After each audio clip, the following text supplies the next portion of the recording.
Selamat siang saudara semua yang terkasih dalam nama Tuhan. Kembali lagi bersama Kasih Mulia Channel. Tentunya masih bersama saya si hamba Tuhan. Gimana kabarnya hari ini? Apakah ada sukacita? Apakah ada damai sejahtera? Tentunya selalu ada sukacita dan damai sejahtera di dalam kita oleh karena Tuhan Yesus Kristus yang menjadi Tuhan dan Juru Selamat kita yang hidup. Saudara yang terkasih dalam nama Tuhan, pada kesempatan hari ini saya akan berbicara tentang berkemenangan bersama dengan Tuhan. Dan mari kita buka Alkitab kita di dalam Wahyu 21 ayat yang pertama sampai dengan yang ke-27. Pada bab ini ya, kita mengetahui, kita memiliki gambaran di mana di sini diceritakan suatu tempat yang penuh dengan kemuliaan, suatu tempat yang penuh dengan kehormatan. Kenapa tempat itu kok penuh dengan kemuliaan dan kehormatan? Karena di situ terdapat kekayaan yang sangat melimpah. Bagaimana tidak kaya? Tempat atau kota ini ya, temboknya terbuat dari permata yang sangat mahal. Pintu gerbangnya terbuat dari permata. Bahkan jalannya saja terbuat dari emas yang murni. Di sini dikatakan karena murninya, karena emas itu sangat baik, dikatakan jalan itu seperti lautan kaca. Karena kekayaan inilah yang sangat melimpah dengan segala keindahannya, sehingga tempat ini sudah menjadi tempat yang mulia, tempat yang penuh dengan kehormatan. Mungkin jika kita melihat ya di dunia ini, apa ada ya berita dari manapun suatu kerajaan atau suatu pemerintahan saat ini ya yang membangun istana atau yang membangun kota terbuat dari permata, pintu gerbangnya bangunannya terbuat dari permata, jalannya terbuat dari emas, tentunya tidak akan pernah ada. Tetapi pada bacaan hari ini diterangkan jika ada suatu tempat yang sangat mulia, sangat terhormat, segala infrastrukturnya terbuat dari permata, jalannya terbuat dari emas. Dan di situ dikatakan tempat ini tidak tidak ada sesuatu yang buruk terjadi pada tempat ini. Diceritakan jika orang-orang yang tinggal di kota ini tidak akan pernah mengalami yang namanya duka cita, tidak akan pernah yang mengalami namanya perkabungan, tidak akan pernah mengalami yang namanya derita. Dan karena inilah kota ini disebut kota yang sangat komplit, kota yang mulia, terhormat oleh kekayaannya, dan semua orang yang tinggal di kota itu tidak pernah mengalami yang namanya duka cita, perkabungan, dan lain sebagainya. Terus yang jadi pertanyaan di benak kita ya, di pikiran kita, kenapa ya? Kenapa kota itu kok dibuat sedemikian rupa? Kota itu kok dijadikan kota yang sangat indah, yang sangat istimewa, sangat luar biasa. Kenapa? Kenapa dan siapa yang membuat itu? Dan mari kita lihat di dalam Wahyu 21 ayat yang ketiga. Di situ dikatakan yang lalu aku mendengar suara yang nyaring dari tahta itu berkata, lihatlah, kemah Allah ada di tengah-tengah manusia dan ia akan tinggal bersama-sama dengan mereka. Mereka akan menjadi umatnya dan dia akan menjadi Allah mereka. Dari sini kita tahu segala sesuatu itu terjadi karena Allah ada di tengah-tengah kota itu. Hadirat Tuhan ada di tengah-tengah kota itu. Sehingga kemuliaan Tuhan ada di tempat itu, sehingga Tuhan mendandani tempat itu sedemikian rupa seperti yang tertulis di dalam ayat 21 ayat yang ke-11. Kota itu penuh dengan kemuliaan Allah dan cahayanya sama seperti permata yang paling indah, bagaikan permata yaspis jernih seperti kristal. Dari sini kita mengetahui Kenapa kota itu didandani sedemikian rupa, dibuat megah, dibuat indah, penuh dengan kemuliaan? Karena apa? Karena Tuhan ada di tengah-tengah kota itu. Karena Tuhan berdaulat atas kota itu. Tuhan yang memerintah kota itu. Sehingga hadirat Tuhan ada di kota itu. Karena hadirat Tuhan ada di kota itu dan Tuhan melengkapi kota itu dengan segala kemuliaannya. Kota itu dibuat sedemikian rupa, dibuat megah dengan segala kekayaannya.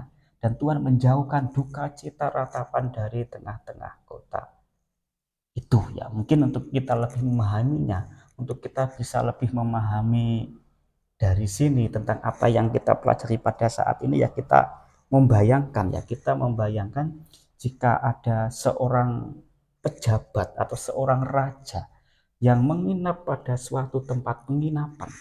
Tentunya di tempat penginapan itu akan ditata, akan diberikan fasilitas yang nomor satu, dari tempat tidurnya, dari lampunya, kenyamanan suasananya, hidangannya pasti akan disiapkan sedemikian rupa. Keamanannya, tingkat keamanannya akan dijaga supaya sang raja ketika tinggal di tempat itu akan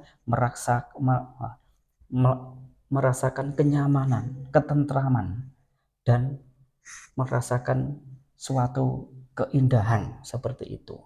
Mungkin jika kita membayangkan sebagai contoh yang lain, ya ketika ada seorang pejabat mau hadir di suatu tempat, tentunya tempat itu akan dipersiapkan segala sesuatunya, fasilitasnya akan diperhatikan, kenyamanannya akan diperhatikan, perlindungannya, keamanannya juga akan diperhatikan, sehingga ketika sang pemimpin ini datang melintas itu akan melihat suatu keindahan, melihat suatu kenyamanan, dan tidak terjadi suatu kekacauan apapun karena segala sesuatunya sudah dipersiapkan.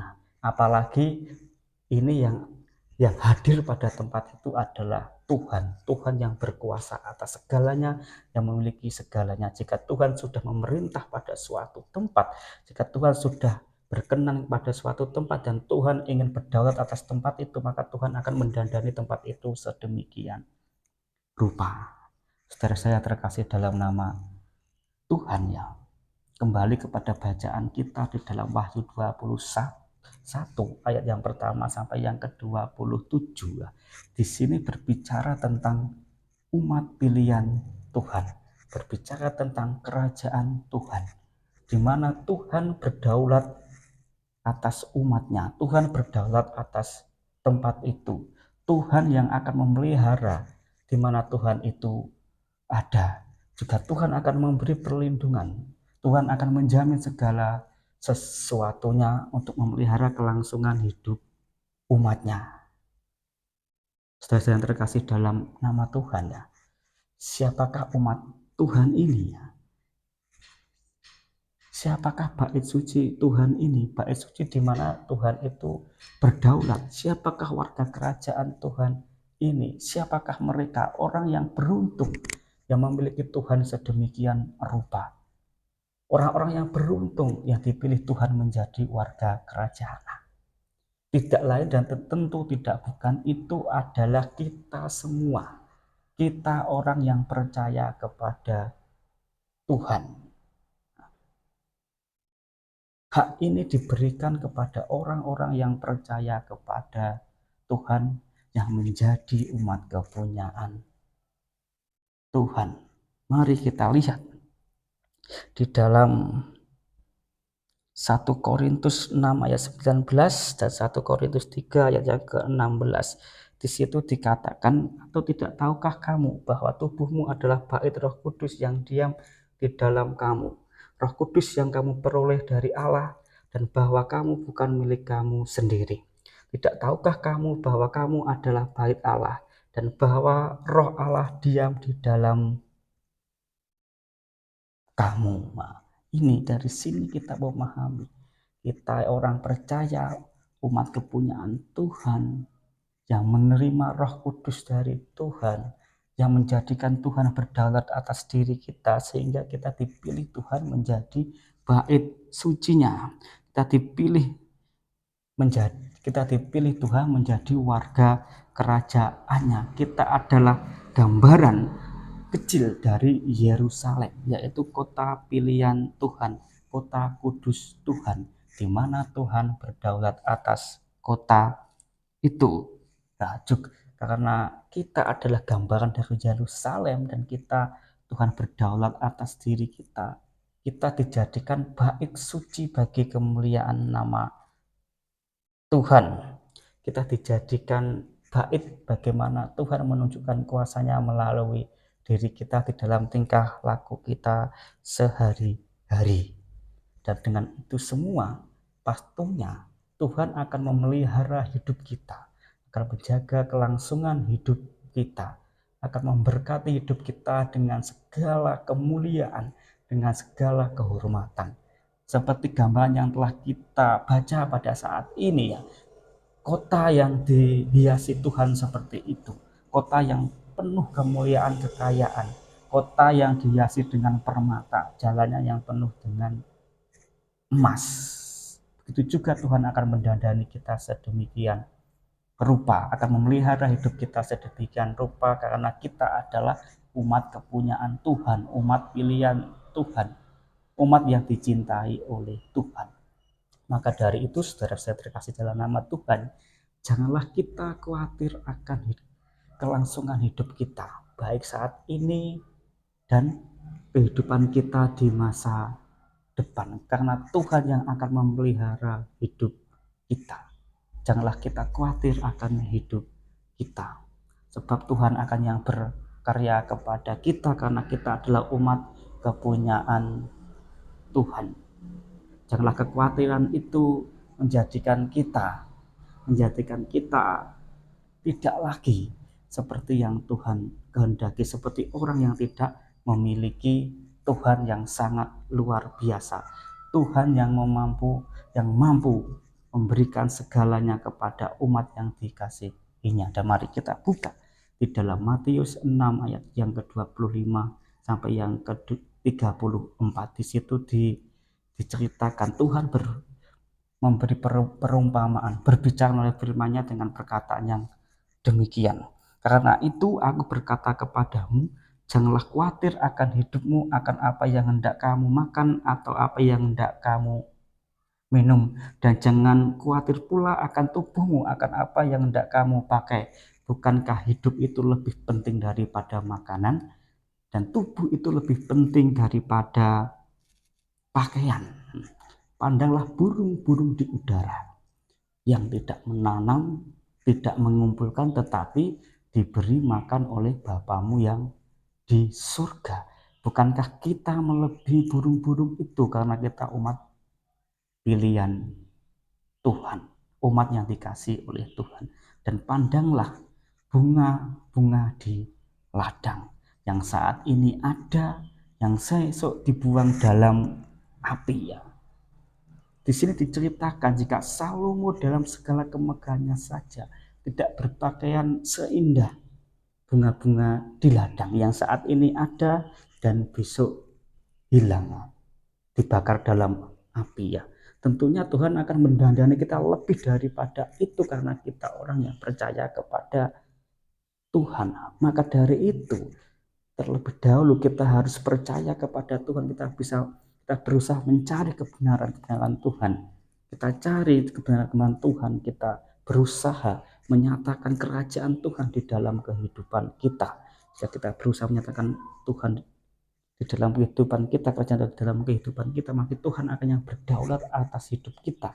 Tuhan akan yang memelihara hidup kita. Hadirat Tuhan akan selalu ada kepada kita, tentunya dengan segala kemuliaan-kemuliaan yang Tuhan berikan kepada kita. Saudara yang terkasih dalam nama Tuhan, itu semua bisa terjadi kepada kita karena hadirat Tuhan ada pada kita, kemuliaan Tuhan ada pada kita, dan kita dijadikan Tuhan sebagai umat kepunyaannya, umat pilihan Tuhan. Kita dijadikan bait suci bagi nama Tuhan, untuk menyatakan kasih Tuhan, untuk menyatakan kuasa Tuhan, untuk menyatakan kemuliaan Tuhan di di dunia ini melalui diri kita. Tuhan berkarya melalui diri kita. Saudara yang terkasih dalam nama Tuhan, sekarang yang jadi pertanyaan bagaimana caranya ya supaya hadirat Tuhan ada pada kita sehingga kita dilayakkan menjadi umat Tuhan, supaya kita dilayakkan menjadi bait suci Tuhan, kita dilayakkan menjadi warga kerajaan Tuhan. Dan mari kita lihat di dalam Wahyu 21 ayat yang ke-7, di situ dikatakan, barang siapa menang, ia akan memperoleh semua ini, dan aku akan menjadi Allahnya, dan ia akan menjadi anakku.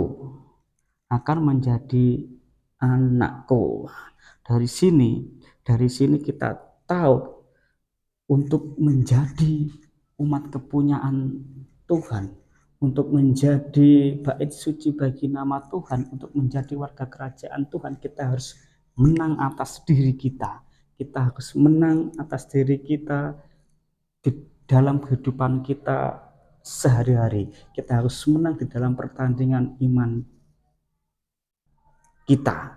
Kita harus menang atas segala kelemahan-kelemahan kita yang kita bawa sebagai kita manusia biasa. Dan kita harus menang dari pertandingan iman kita di dunia ini, melawan segala sesuatu yang menyesatkan, melawan dari segala sesuatu yang menjauhkan diri kita dari kebenaran firman Tuhan. Nah, dan bagaimana caranya untuk kita bisa menang?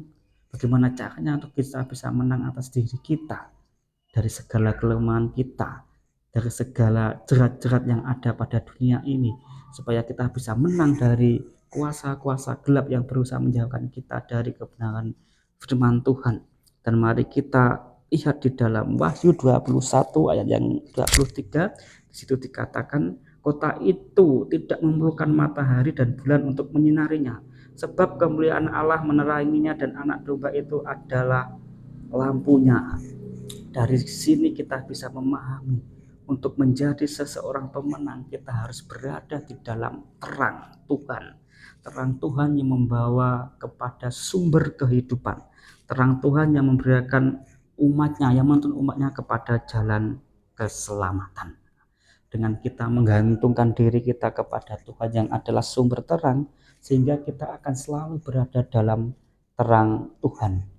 Dengan adanya terang pada diri kita, sehingga kita tidak salah jalan, sehingga kita tidak berada pada jalan yang menuntun kita kepada kebinasaan, tetapi kita berada di dalam jalan yang menuntun kita di dalam keselamatan, di dalam kehidupan kita sehari-hari. Karena firman Tuhan, karena terang Tuhan yang akan selalu menerangi kegelapan diri kita oleh sinar kebenaran firman Tuhan. Sinar kebenaran firman Tuhan akan menerangi segala sesuatu kegelapan di dunia ini, sehingga kita bisa melihat segala sesuatu di dunia ini secara nyata melalui kebenaran firman Tuhan yang akan menuntun kita kepada keselamatan, yang akan menuntun kita kepada kehidupan di dunia ini maupun kepada kehidupan di masa yang akan datang. Karena firman Tuhan itu adalah pelita yang memberikan terang kepada kita, dan firman Tuhan itu adalah ajaran itu cahaya yang menerangi di setiap langkah kaki kita, sehingga ketika kita berjalan kita tidak salah arah.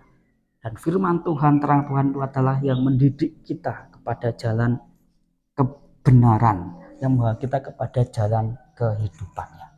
Mungkin untuk memahami ilustrasi ini tentang bacaan kita saat ini ya, kita bisa membayangkan ya, jika di dunia ini tidak ada terang, jika dunia ini gelap, apakah kita bisa hidup di dunia ini? Tentunya tidak. Bagaimana bisa hidup kita untuk berjalan saja tidak bisa karena sangat gelapnya. Nah, tentunya karena kita tidak bisa melihat segala sesuatu, kita tidak mungkin bisa untuk mencukupi kebutuhan kita sehari-hari. Untuk hidup saja kita pasti tidak bisa, karena kita tidak bisa melihat, karena kita tidak bisa mengerjakan segala sesuatu yang bisa untuk menjaga kelangsungan hidup kita, seperti itu. Jadi kita harus berada di dalam terang, kita memerlukan terang yang daripada Tuhan untuk kita bisa hidup. Nah, dan selain itu kita juga akan memerlukan sinar Tuhan, sinar yang menuntun kita kepada jalan keselamatan.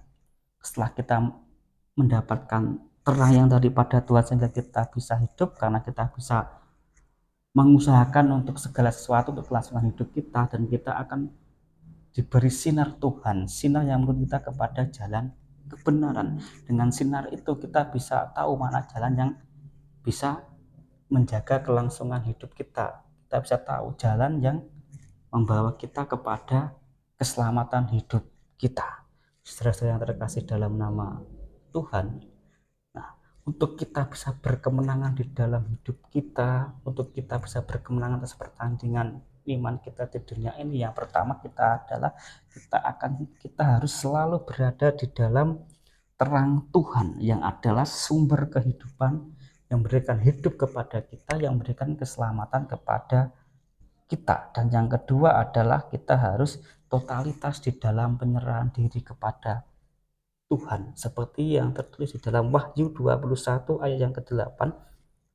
Tetapi orang-orang penakut, orang-orang yang tidak percaya, orang-orang keji, orang-orang pembunuh, orang-orang sundal, tukang-tukang sihir, penyembah-penyembah berhala, dan semua pendusta, mereka akan mendapatkan bagian mereka di dalam lautan yang menyala-nyala oleh api belerang. Inilah kematian yang kedua. Dari sini kita memahami, untuk bisa menjadi seseorang pemenang, kita harus totalitas menyerahkan diri kepada Tuhan. Nah, kita harus memiliki tujuan yang jelas, tujuan hidup yang jelas, fokus kita harus jelas.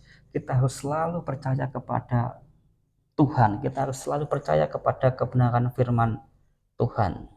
Jika tidak ada kefokusan kepada diri kita, ya, kita akan mengalami yang namanya kebimbangan. Karena kebimbangan inilah yang sering membuat kita jatuh ke dalam berbagai segala kenajisan, berbagai segala dosa. Iman kita akan jatuh dan akhirnya akan membawa kita kepada kebinasaan dan kepada hukuman, ya. Mungkin sebagai ilustrasi untuk memudahkan saja, ya, ketika pesawat, nah, bagaimana ya pesawat terbang ini untuk menuju dari tempat satu ke tempat lain, ya, pesawat terbang ini harus fokus kepada arah-arahan yang mengatur lalu lintas udara. Pesawat ini harus fokus. Kalau tidak fokus, nah, tentunya pesawat ini akan dalam bahaya. Karena apa? Karena jika dia menyimpang dari jalur yang ditetapkan, pesawat ini bisa bertabrakan dengan pesawat yang lainnya. Nah, dan pesawat ini harus fokus kepada navigasi yang ada, fokus kepada radar, supaya pesawat ini tetap berada di jalan yang semestinya, jalan yang seharusnya, sehingga pesawat ini tidak menyimpang dan tersesat. Nah, itu adalah gambaran diri kita. Jika kita tidak memiliki kefokusan, tujuan hidup yang jelas berdasarkan firman Tuhan, hidup kita akan terombang-ambingkan. Kita tidak tahu mana jalan yang benar, mana jalan yang tidak. Apakah kita sudah tersesat atau tidak, kita tidak akan tahu, karena hidup kita tidak memiliki kefokusan yang jelas, karena kita tidak memiliki tujuan yang jelas. Kita tidak mau menyerahkan diri kita kepada Tuhan secara nyata. Saudara terkasih dalam nama Tuhan, maka dari itu jangan sampai fokus kita teralihkan kepada sesuatu yang sia-sia, yaitu untuk kepentingan tubuh kita. Kita tahu segala sesuatu yang kelihatan itu adalah sementara. Janganlah kita terfokus pada diri kita, pada tubuh kita, karena segala sesuatu yang kelihatan itu adalah sementara. Seperti yang tertulis di dalam 2 Korintus 4 ayat yang ke-18, sebab kami tidak memperhatikan yang kelihatan, melainkan yang tak kelihatan, karena yang kelihatan adalah sementara, sedangkan yang tak kelihatan adalah kekal. Dari sini kita memahami, ya, kita harus memiliki kita harus bisa memiliki kefokusan kepada sesuatu yang kekal, bukan hanya fokus kita kepada perkara-perkara yang tidak kekal, fokus kita kepada kepentingan-kepentingan tubuh jasmani saja, bukan kepada kepentingan-kepentingan kebenaran yang membawa kita kepada keselamatan dan kehidupan. Nah, mungkin kita tahu jika tubuh ketika kita mati, ya, ketika kita mati, tubuh ini akan kembali ke tanah dan roh kita akan kembali ke Tuhan. Nah, seperti yang tertulis di dalam Pengkhotbah 12 ayat yang ke-7, di situ dikatakan, dan debu kembali menjadi tanah seperti semula, dan roh kembali kepada Allah yang mengaruniakannya. Jadi ketika kita mati, tubuh kita itu akan kembali ke tanah, dan roh kita itu akan kembali ke Tuhan. Nah, jika saat ini fokus kita hanya kepada perkara-perkara tubuh kita, yaitu tentang makanan, tentang pakaian, tempat tinggal yang nyaman, tempat tinggal yang mewah, fasilitas yang nyaman untuk kehidupan kita sehari-hari, itu adalah sia-sia. Ketika kita mati, itu tidak akan kita bawa dan tubuh kita akan kembali ke tanah. Ya, itu kita kita tidak salah jika kita mengusahakan kesejahteraan hidup kita. Kita tidak salah memperjuangkan kelayakan hidup kita di dunia ini. Tetapi jangan sampai itu mengalihkan fokus kita sebagai warga kerajaan surga, menggantikan fokus kita sebagai umat pilihan Tuhan, sebagai bait suci Tuhan, yang seharusnya diri kita bisa menjadi sarana untuk menyatakan kebenaran firman Tuhan, menyatakan kasih Tuhan, menyatakan kemuliaan Tuhan, tetapi kita gunakan untuk mencukupi itu kenikmatan kepentingan diri kita sendiri. Itu adalah sesuatu yang salah, dan ini adalah sesuatu yang sia-sia.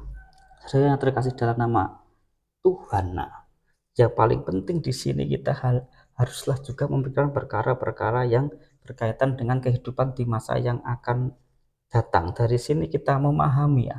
Sini kita akan memahami kefokusan kita, jati diri kita, dengan fokus kita tidak akan teralihkan kepada hal-hal yang fana, kepada hal-hal yang tidak kekal. Lah, pentingnya kefokusan pada diri kita adalah supaya kita tidak jatuh ke dalam kebimbangan, tidak jatuh di dalam keimanan kita. Kita harus memiliki kefokusan untuk kita lebih menyadari jati diri kita sebagai umat kepunyaan Tuhan ya. Kita ibaratkan jati diri kita adalah sesuatu yang utama. Jati diri kita sesuatu yang harus kita perjuangkan. Jati diri kita sebagai warga kerajaan surga harus kita perjuangkan dengan sungguh-sungguh, seperti halnya yang tertulis di dalam Matius 13 yang ke-44 sampai yang ke-46. Di situ dikatakan ya tentang seperti harta yang terpendam. Harta yang terpendam. Ketika kita menggali tanah, kita menemukan harta yang terpendam, harta yang sangat berharga. Tentunya kita akan berusaha bagaimana harta ini bisa kita miliki. Walaupun kita harus membeli tanah ini dengan cara kita menjual tanah kita yang sudah ada. Karena kita merasa jika harta ini sangat berharga untuk kita. Atau seseorang yang hobinya mencari mutiara, ketika orang ini mendapatkan mutiara yang diinginkan, tentunya orang ini akan menjual segala yang dia miliki dan uangnya untuk membeli mutiara yang dia inginkan. Begitu juga dengan jati diri kita.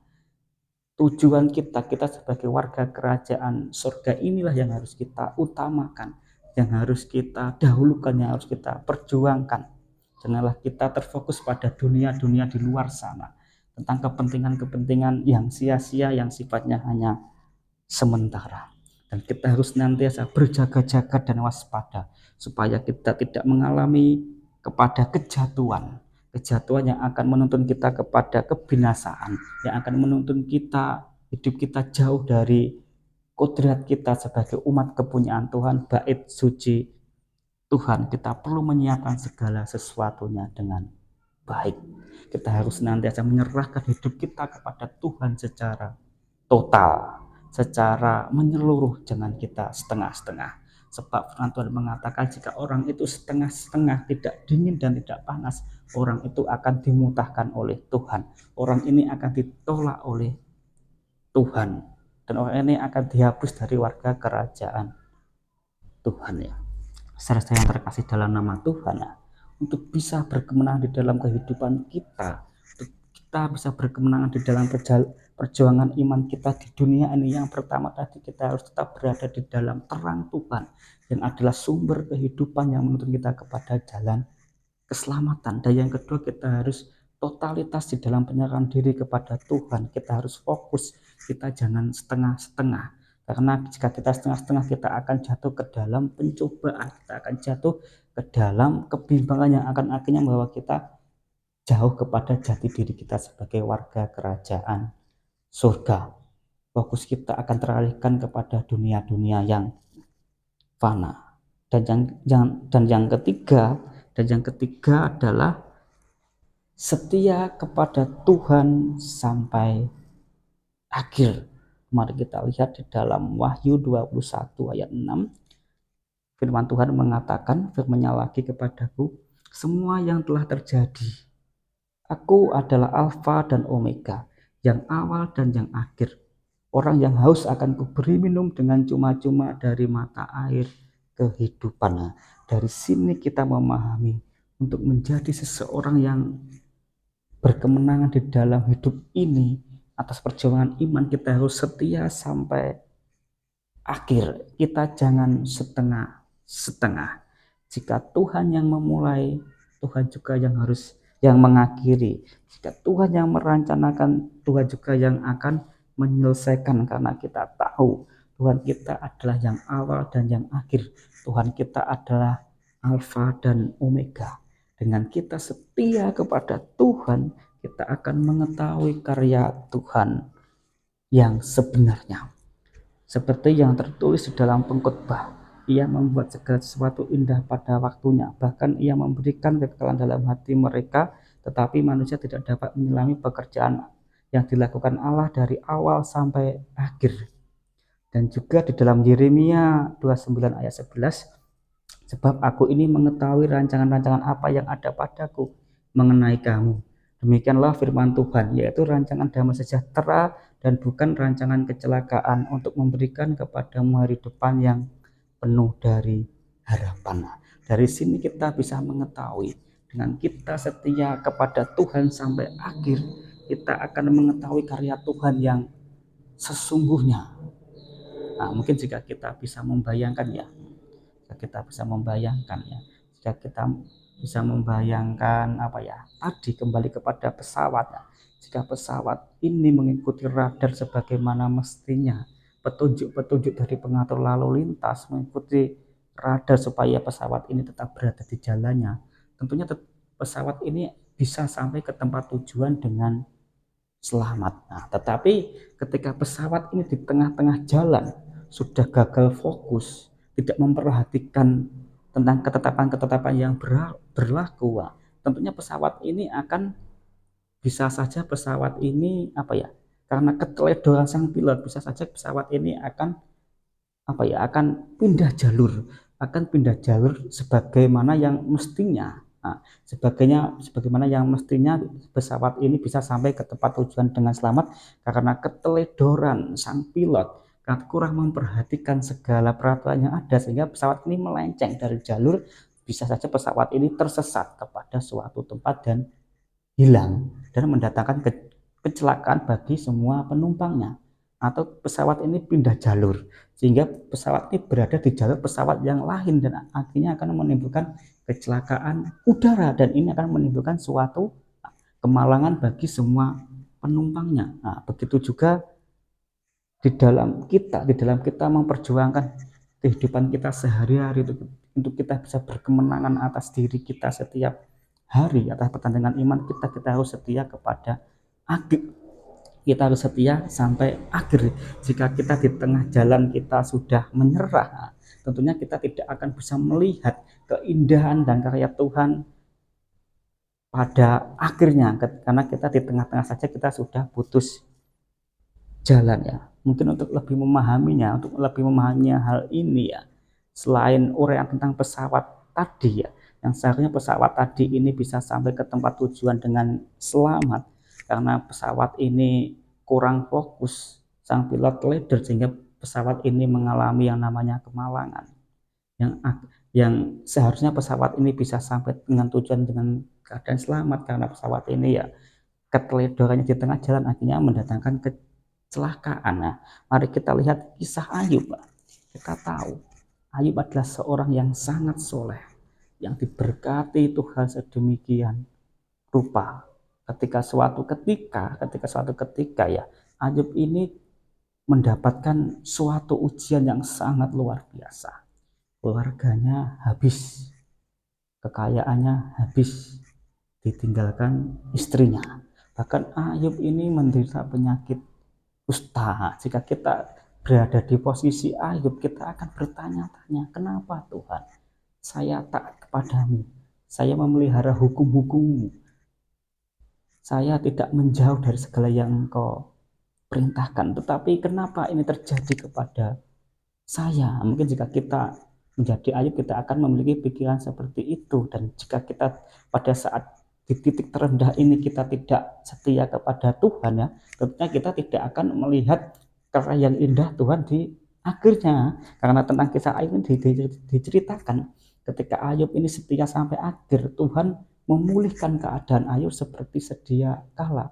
Bahkan Tuhan menggandakan beberapa kali lipat segala kelimpahan yang dimiliki Ayub sebelum mengalami yang sedemikian itu, sebelum Ayub mengalami ujian sampai Ayub harus sampai ditinggalkan istrinya, semua keluarganya mati menerima kusta. Sebelum itu kekayaan Ayub yang Ayub miliki akan dilipat gandakan oleh Tuhan di akhir, karena kesetiaan Ayub setia kepada Tuhan sampai akhir ya. Saudara-saudara kasih dalam nama, begitu juga ketika kita menghadapi kehidupan kita sehari-hari, ketika kita sampai kepada titik terendah, titik tersulit, kita harus tanamkan ke dalam hati kita, jika rencana Tuhan itu rencana yang indah buat kita, jika sesuatu yang direncanakan Tuhan itu untuk kebaikan kita semua, seperti yang tertulis di dalam Ulangan 28 ayat 1 dan 13.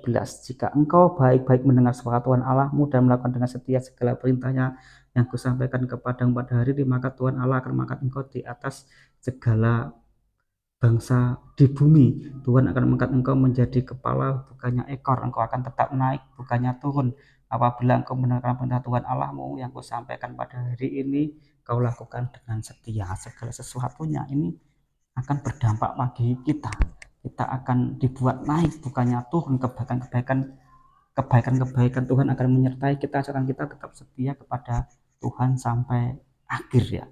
Terkadang pada saat-saat tertentu ya, kita sudah merasa tidak mampu, ini tidak bisa Tuhan, saya sudah mau menyerah Tuhan. Nah, pada saat ini kita ingat kepada firman Tuhan, kita ingat kepada janji-janji Tuhan, dan kita kenang kisah-kisah di dalam Alkitab, kisah-kisah di dalam Alkitab yang diberkati Tuhan oleh karena kesetiaannya, seperti halnya dengan Ayub.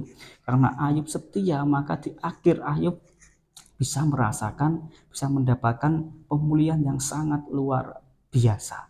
Ayub adalah seorang yang saleh, orang yang benar di hadapan Tuhan, tetapi Tuhan mengizinkan sesuatu yang buruk terjadi kepada Ayub. Nah, dan karena kesetiaan Ayub inilah, ketika jatuh ke dalam titik terendah tetap setia, maka Tuhan akan memulihkan keadaan Ayub, bahkan dilipat gandakan. Begitu juga dengan keadaan kita. Kita sebagai orang yang beriman kepada Tuhan, ketika kita mengalami kejatuhan, kita harus tetap setia kepada Tuhan. Mungkin dengan ini Tuhan ingin memurnikan iman kita. Tuhan ingin melihat kesetiaan kita, seberapa besar iman kita kepada Tuhan. Dan jika kita tidak pati setia, maka Tuhan akan memulihkan keadaan kita seperti halnya dengan Ayub ya. Saudara terkasih dalam nama Tuhan, memang persoalan hidup kita yang kita alami dalam kehidupan sehari-hari seringkali membuat kita itu gelisah, seringkali membuat kita itu hampir tidak mampu, serasa hidup ini terlalu berat. Tapi mungkin ini adalah proses Tuhan untuk memurnikan iman kita, seperti yang tertulis di dalam 1 Petrus 1 ayat yang ke-6 sampai yang ke-7. Bergembiralah akan hal itu, sekalipun sekarang ini kamu seketika harus berduka cita oleh berbagai pencobaan. Maksud semua itu ialah untuk membuktikan kemurnian imanmu yang jauh lebih tinggi nilainya daripada emas yang fana, yang diuji kemurniannya dengan api, sehingga kamu memperoleh puji-pujian dan kemuliaan dan kehormatan pada hari Yesus Kristus menyatakan dirinya. Dari sini kita bisa melihat ya, jika pencobaan-pencobaan yang kita alami mungkin adalah ini proses Tuhan memurnikan iman kita, proses Tuhan menjadikan kita umat pilihannya, sehingga kita dijadikan kota kudus bagi Tuhan, sehingga kita dijadikan bait suci bagi Tuhan. Dan di akhir di sini dikatakan, jika kita bisa menang, jika kita setia dalam perkara ini, kita akan menerima puji-pujian, kita akan menerima kemuliaan dan kehormatan ketika Allah menyatakan itu semua di dalam kehidupan kita. Terkadang pencobaan itu juga untuk menunjukkan kuasa Allah, sehingga karena kuasa Allah itu kita akan dikuatkan di dalam iman kita, seperti di dalam Yohanes 11 ayat yang keempat, ke-11, keempat, dan ke-15. Di situ dikatakan ya, ketika Tuhan Yesus mendengar ya, Lazarus sakit, Lazarus mengalami kesakitan, Tuhan Yesus tidak bergegas menyembuhkan Lazarus, tapi Tuhan Yesus berada di tempat lain.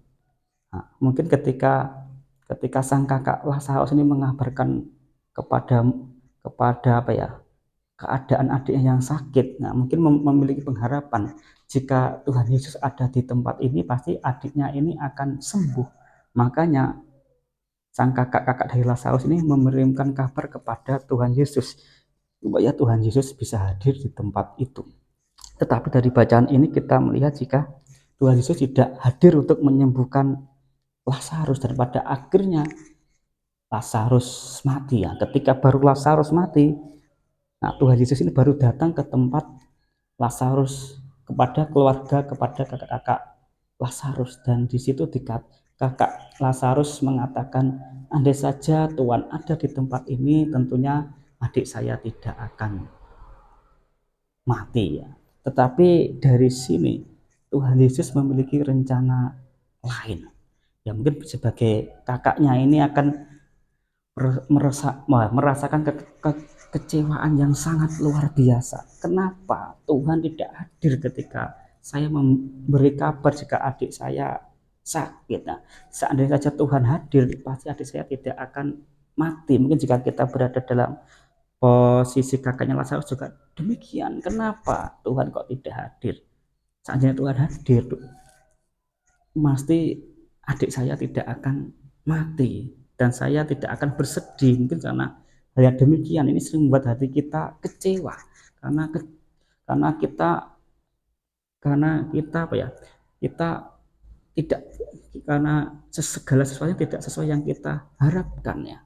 Di saat Tuhan kita memohon, saat kita ingin Tuhan ada kepada kita, hadir di dalam hidup kita untuk menyelamatkan diri kita dari segala sesuatu yang ada, impian yang ada, Tuhan kok tidak hadir ya. Kadang ini membuat kita itu putus asa, membuat kita tidak setia lagi kepada Tuhan. Tetapi pada bacaan ini kita memiliki gambaran yang lain, malah dengan inilah nama Tuhan itu dipermuliakan, malah dengan inilah iman kita dibangun. Nah, ketika Lazarus sudah mati, sudah dikuburkan, Tuhan Yesus itu datang lalu membangkitkan Lazarus, sehingga Lazarus itu bangkit. Nah, mungkin dari sini yang semula ini kakak-kakak Lazarus ini kecewa kepada Tuhan, imannya akan dibangkitkan, akan ada pemulihan karena melihat segala sesuatu yang terjadi.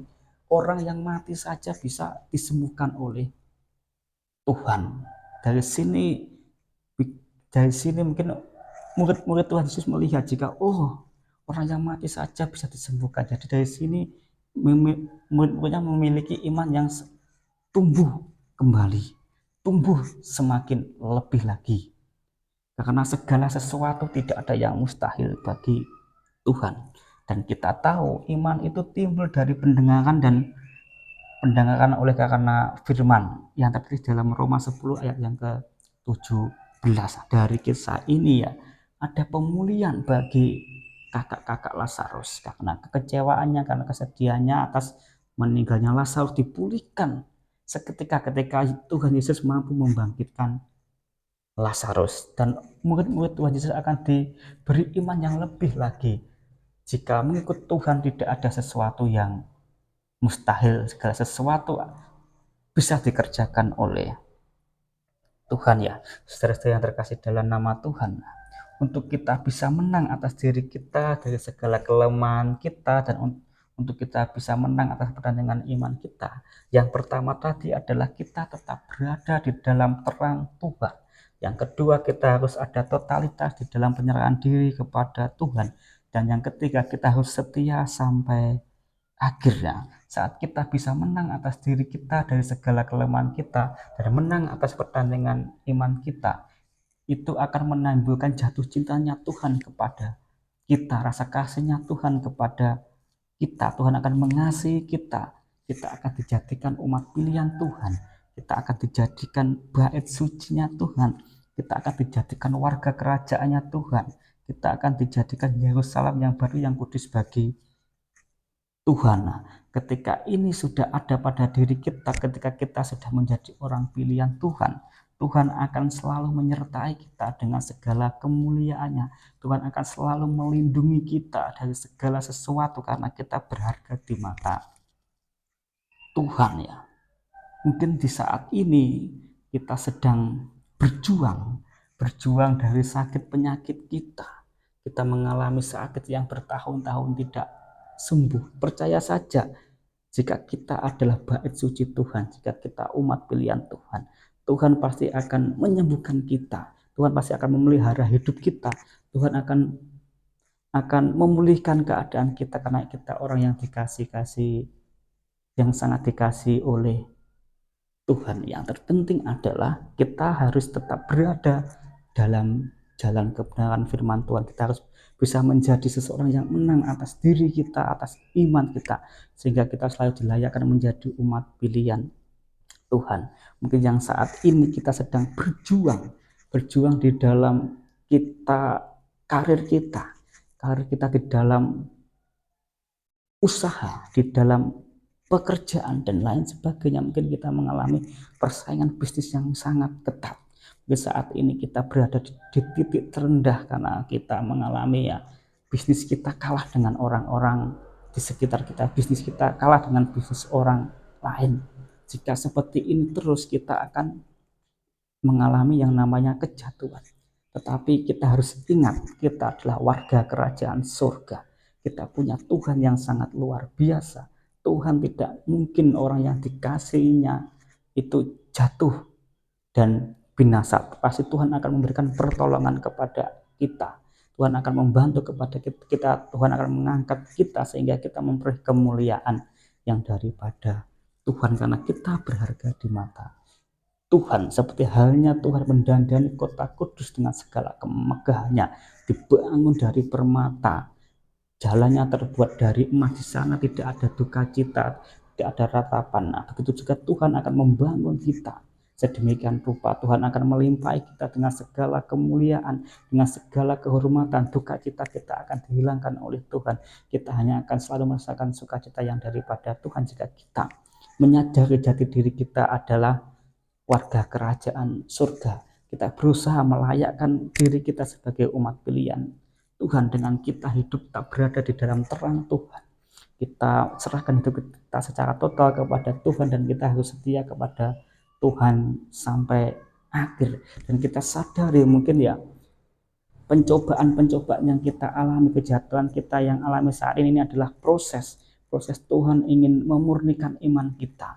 Tuhan ingin menjadikan kita lebih berharga di mata Tuhan, dan jika kita bisa setia sampai akhir, akan ada sesuatu yang indah pada diri kita, keindahan daripada Tuhan. Kita akan dibuat naik, kita akan dibuat ke atas, kita akan melebihi segala bangsa-bangsa yang ada di dunia ini. Itu adalah janji Tuhan kepada kita, pemeliharaan Tuhan kepada kita sebagai umat kepercayaan Tuhan, sebagai umat pilihan Tuhan. Burung-burung di udara saja, bunga-bunga bakung yang saat ini ada, yang kita pandang tidak berharga, tetapi diberi makan oleh Tuhan. Salomo dalam segala kemagahannya tidak berpakaian seindah bunga bakung yang kita anggap menjadi suatu yang tidak berguna, yang biasa. Terlebih lagi Tuhan akan mendandani kita.